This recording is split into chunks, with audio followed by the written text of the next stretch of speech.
સૌ વૈષ્ણવોને મારા જય શ્રી કૃષ્ણ. અગાઉ આપણે દામોદર દાસનો જન્મ કઈ રીતે થયો તે સાંભળ્યું. હવે આગળની વાર્તા સાંભળીએ. દામોદર દાસના જન્મ પછી થોડા જ દિવસોમાં તેમના માતા જશોદા હરિશરણ થયા. ધીરદાસે માતાની જેમ દામોદર દાસનું લાલન પાલન કરવા માંડ્યું. આ બાળક મોટો થતો જાય છે, પણ તે હસતો નથી, કોઈની સાથે રમતો નથી, કોઈ જ બાબતમાં તે રસ નથી લેતો. ખાવા પીવાનું કે પહેરવા ઓઢવાનું પણ તેને ભાન રહેતું નથી. કોઈ ચીજ વસ્તુમાં તેને જરાય રસ નથી. દિવસે દિવસે તેનું શરીર સૂકાતું જાય છે. આંખમાંથી સતત આંસુ વહેતા જાય છે. પિતાને આ બધું જોઈ ચિંતા થાય છે. તેથી ધીરદાસ ગામના જાણીતા વૈદ્યોને બતાવે છે, આજુબાજુના નામી વૈદ્યોને પણ બતાવે છે, પરંતુ બાળકમાં કોઈ રોગ નથી જણાતો. સૂકાતા જતા દીકરાનું મુખ દિવસે દિવસે વધુ તેજસ્વી થતું જાય છે. બધાને આ જોઈ નવાઈ લાગે છે. ધીરદાસે મોટા પુત્રને પરણાવ્યો. પુત્રવધુએ ઘરની જવાબદારી ઉઠાવી લીધી. તે દામોદર દાસને પ્રેમથી રાખે છે, પણ તેમના વર્તનમાં કોઈ ફેર જણાતો નથી. હવે તો દામોદર દાસ હવેલીના ઝરૂખામાં કલાકો સુધી બેસી રહે છે, જાણે કોઈની રાહ ન જોતા હોય.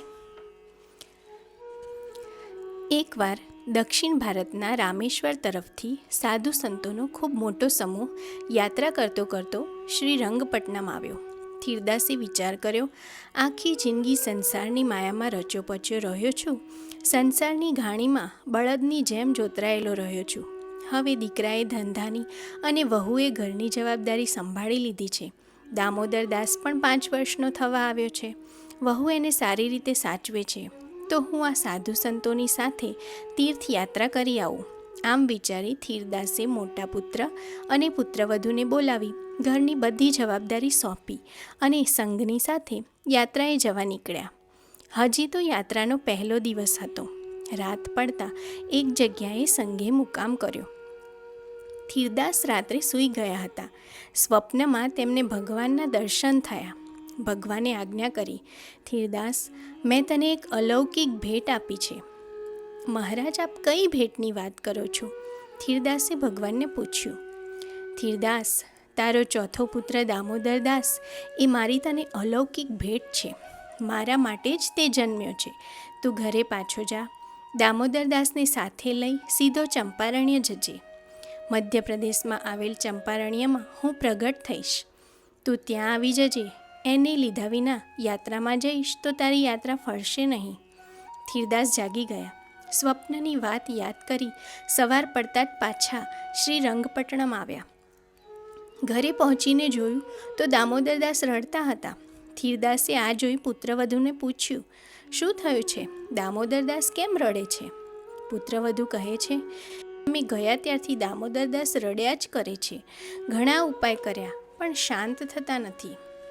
તમે હવે જ્યાં જાઓ ત્યાં એમને સાથે લઈ જજો. એ તમારા વિના રહી શકતા નથી. ધીરદાસ દામોદર દાસને સાથે લઈ પાછા યાત્રાએ નીકળ્યા. ઝડપથી મુસાફરી કરી આગળ વધી ગયેલા સંઘ સાથે જોડાઈ ગયા.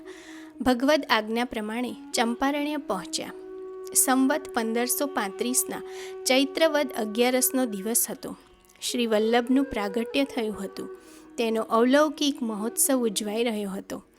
5 વર્ષના દામોદર દાસે પિતાની સાથે શ્રી વલ્લભના દર્શન કર્યા. તેમનું રોમ રોમ પ્રસન્ન થઈ ઉઠ્યું. ધીરદાસ લક્ષ્મણ ભટ્ટજીથી પ્રભાવિત થયા. તેમના સેવક થયા. યાત્રા પૂર્ણ કરી પાછા બંને જણ પોતાના ઘરે આવ્યા. થોડા વર્ષો પછી દક્ષિણમાં મુસલમાનોનો ઉપદ્રવ શરૂ થતાં ધીરદાસ શ્રીરંગપટ્ટનમ છોડી હાલના મધ્યપ્રદેશમાં આવેલા વર્ધા નામના શહેરમાં કુટુંબ સાથે આવીને વસ્યા. આ વર્ધા શહેર હાલ નાગપુર પાસે આવેલું છે. તે સમયે એ શહેર વૃદ્ધનગર કહેવાતું. ત્યાં આવીને તેમણે પોતાનો કાપડનો વ્યવસાય ફરી શરૂ કર્યો. સંવત 1545માં ધીરદાસ હરિશરણ થયા. દામોદર દાસ 15 વર્ષના થયા છે. બાળપણથી હજુ સુધી તેઓ સંસારથી અલિપ્ત જ છે. ક્યારેય હસતા નથી, રમતા નથી, એક જગ્યાએ ચૂપચાપ બેસી રહે છે.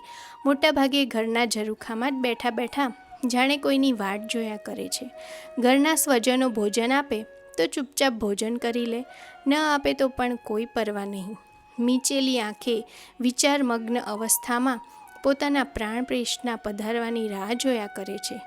ભૂતલ ઉપર જન્મ લીધો હોવા છતાં તેમને ગોલોકધામના પોતાના સ્વરૂપની યાદ ભૂલાઈ નથી. વલ્લભનું સ્મરણ મનમાં સતત ચાલુ જ છે. ધીરજ રાખીને વલ્લભના પધારવાની જાણે રાહ જોઈ રહ્યા છે.